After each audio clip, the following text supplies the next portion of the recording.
Hi everyone, welcome to Joy as It Flies. I'm Teresa and today we're going to be talking about sourdough.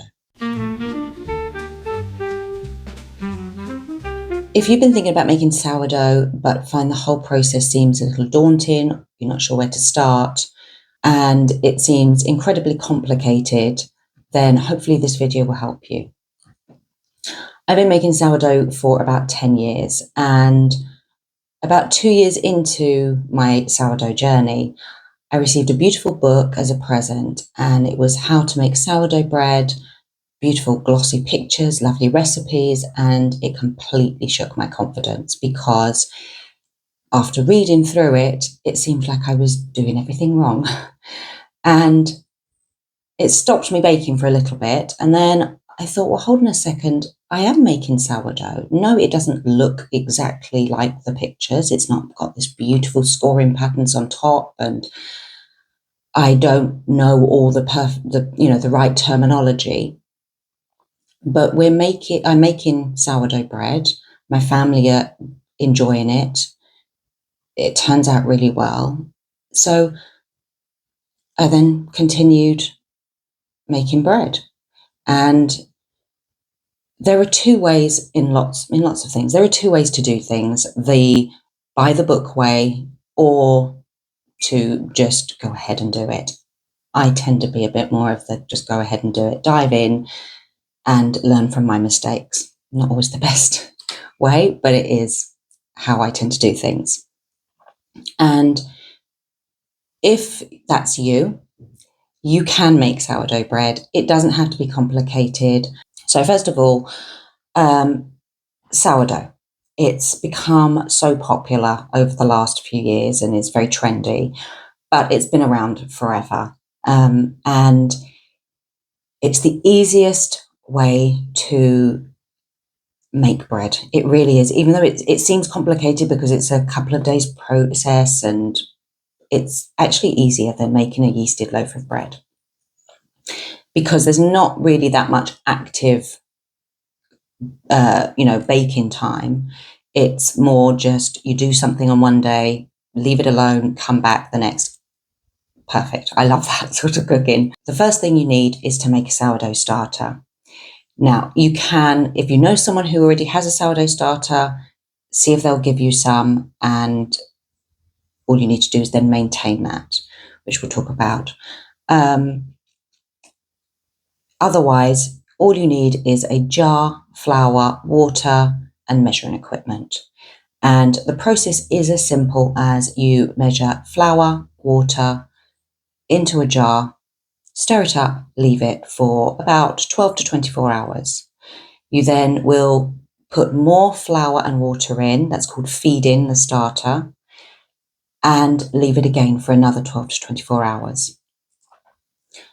On the third day, you're going to discard some of that because otherwise you're just going to have too much starter building up in the jar. So you're going to put about half of it away and feed it again. And you're going to continue to do that until your starter becomes bubbly. And after you feed it, it will take a few hours. And this is probably it can take anything from about 4 or 5 days to 2 weeks, depending on how warm the environment is. And you'll feed it, and then it will double in size after a few hours. And that's when it is doubled in size and is really bubbly, that's the time that you then can start baking with it. Once you've got a bubbly starter, you can check that it's really ready by doing something called a float test. And that is just taking a little bit of the sourdough and putting it in some cold water. And if it floats, it's definitely ready to use. So things that you can then do with your sourdough are bread, obviously. And it's not just normal plain bread. You can do flavored breads, sweet breads, cheese breads. But you also can use your sourdough to make cakes. Anything that has got yeast in it can actually be, the yeast can be taken out and you can add sourdough in. And maybe I'll do a video another time talking a little bit more about how to change recipes. And I mentioned about discarding some of the sourdough starter. Every now and again, you're going to have too much sourdough starter and you're going to need to discard some. You can do two things. You can throw it away, or you can use that to make something. So discard is basically the unfed sourdough starter that you need to get rid of, excess sourdough. And you can use that in so many things. I mean, pancakes, muffins, I make cornbread. You can do, one of my new favorites is pikelets, which are like flat crumpets, really easy, ready in just minutes, brilliant. Crackers, there are some great recipes out there. People are really inventive with their discard, so it doesn't have to go to waste. The things that you're going to need for making sourdough bread are really simple again. And that is your starter, flour, water, salt. This is for a basic loaf. And you can get these proofing baskets. They come in different shapes, different sizes. They have these little inserts. You don't need one of those. You can just use a bowl and line it with a flour tea towel. But these actually aren't very expensive. And if you do enjoy making sourdough, they're handy to have, but not essential. Another handy thing is to have, and again, you don't need to, but it's really handy if you have a casserole dish with a good oven-proof cast iron, preferably, but anything really that has got a lid on it that you can put into the oven. And that's because it's the ideal for sourdough. It's the ideal cooking pot apparatus. So yeah, because you've got the lid, so that keeps the steam in, which creates the nice crusty outside. You then can take the lid off to let it brown and finish cooking. The baking process. You feed your sourdough, and then it's normally about 4 to 6 hours later, you'll see, but not always. I mean, I've fed my sourdough the night before, next morning, or a little bit later on the next day, I will then make my sourdough bread. And it's fine. As long as it's nice and bubbly, you should be good to go. Actually, before I do talk about how to make the bread, I'm just going to show you my sourdough starter.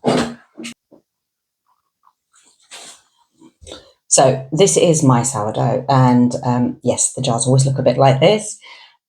And you can probably see some of the bubbles down there. I fed this a few hours ago, so it hasn't risen yet. And quite often on social media, or online, you see pictures of these bubbling, puffy sourdough starters. So if yours doesn't look like that, you think, oh my gosh, something's wrong. They don't always look like that. It depends at what stage they are of, having been fed. I have not used this for a few days, fed it this morning, and it will then start rising up throughout the day. When you're making your loaf of bread, when your sourdough starter is ready, you will add that along with water and flour into a bowl and salt. And with a spatula, you just mix that together really roughly, and then you cover your bowl and leave it for about half an hour. After half an hour, you come back and you fold the dough. And so it's not kneading, it's just folding it. And you just do that a few times. Make sure if you wet your hands before you do this, helps the process, otherwise it's very sticky. And you then cover it, leave it for another half hour, and you do this over a couple of hours. You then so this is what I do. Lots of people add more steps in. If you choose to do that, that's fine, but this is what I do. If there's a shortcut, I'll take it. So I then turn my loaf of bread, or I turn the dough out onto a floured surface and shape it. And that is just making it so that the surface is nice and tight. And then I'll pop it into one of these, cover it and put it into the fridge overnight. The next day I take the loaf out of the fridge and I pop it on some parchment paper and I will score the top. So that's you can buy special scoring knives. You just use a sharp knife or a new clean razor blade and you slice the top of your sourdough. You can make beautiful, pretty designs, but the main reason for scoring bread is to have some control over how, when the bread rises, it doesn't just burst over willy-nilly. You are trying to make sure it breaks open at the right place. The pretty designs don't actually add anything to it. They just make it look beautiful. And I would be doing pretty designs all over the place if I was any good at it. You then pop that straight into your very hot casserole dish or Dutch oven, as they're also called, with the lid on for about 20 to 25 minutes. After that, you take the lid off, leave it in the oven for about another 20 minutes, and then your loaf is ready. Make sure it's completely cool, as lovely as warm bread is. And this goes with all bread, generally, yeasted bread as well as sourdough bread, as lovely as warm bread is, it is better to let it cool down completely, because if you cut into bread when it's warm, your bread will dry out. And it then can be a bit more crumbly, and you are better to let your bread, I'm sorry to say, completely cool down. So terminology that you don't need to know any terminology really, but some terminology that it is handy to know is, the first one is oven spring, and you will hear people talk about that a lot. And that is basically the rise of your loaf when it goes into the oven. The easy way to make sure you get a good oven spring is to have that really hot baking dish. It just gives the loaf the extra oomph that it needs when it first goes in. Hydration levels. Now, hydration levels can get really complicated. My sourdough starter has 100% hydration. So that means it's basically the ratio of water to flour in your sourdough. I always use equal amounts of sourdough and water. So mine's 100%. I'm sure there's loads of things that I have forgotten to mention. As I said, this is just a basic video encouraging you to please go ahead, make some sourdough, and to not get bogged down with it being too difficult initially. If you have any questions or any tips, please leave them in the comments. I would love tips. Yes, I've been making sourdough for 10 years, but always willing to learn. And so if you have any ideas, pop it in the comments. Thanks so much for watching. Please like and subscribe, and I hope to see you again soon. Bye.